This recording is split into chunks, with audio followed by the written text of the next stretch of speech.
Next, I'd like to introduce Mino Capicella, class of '85, who's going to honor Armen Dedekian.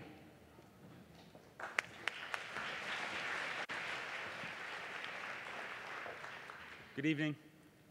A totally fabulous honor to be here tonight, witnessing the celebration of all of these great teachers. And I have the joy of speaking about Armen Dedekian. I was on the tennis team here for 4 years, graduated in 1985, and so my exposure to Coach was through tennis. But like all of the other people here today, Coach was like a kayak going through a lake. There were these massive people in his wake that really got to bask in him through all different ways, and tennis was mine. But my best friend in high school was a Russian student. And I would always be surprised when the two of us would be walking down the hallway, and I thought I had this unique warmth in my relationship with Coach, and Coach would be smiling, and I thought it was for me, and it was for my friend too. And just shows you the enormous number of ways people can really enrich a community. I'd like to draw your attention to Armen's face. These twinkling eyes, incredible eyes. And they say what makes a saint special is not that he's saintly, but that through his eyes he can see the beauty in each of us. And I know for me, through all the mistakes I made in high school, I had a pair of eyes looking at me with this incredible tenderness and twinkle that was so, so valuable and so warming. Look at that smile, huge smile, ear to ear, right? All the way up his face.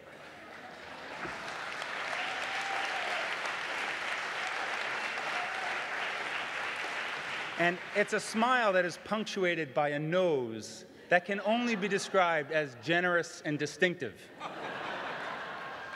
And you know, the natural state of his face is a smile. One time during practice, Coach was demonstrating how to hit a forehand, and we were doing this drill in front of the ball machine. I snuck up behind him, and a little bit of a wise guy, demonstrated the forehand behind him, and he turned around and caught me.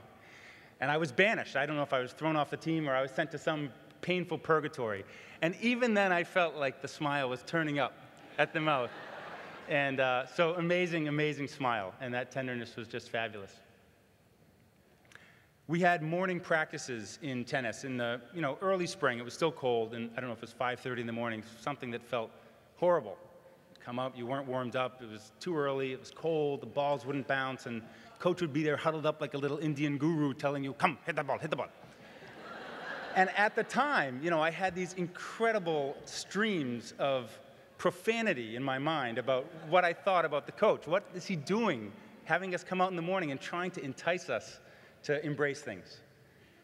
And obviously, gratitude when you're a 16-year-old is not at the top necessarily of your virtues, but as you grow, it does develop.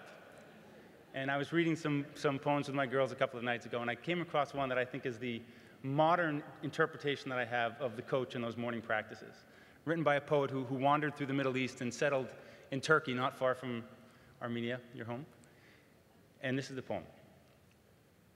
The breeze at dawn has secrets for you. Don't go back to sleep. You must ask for what you really want. Don't go back to sleep. People are going back and forth across the door sill. Don't go back to sleep. The door is round and open. For me, Coach, your eyes, your smile, your big, juicy heart, you welcomed us every day to come out and wake up and live, and to dance with you. It's a great gift. Thank you.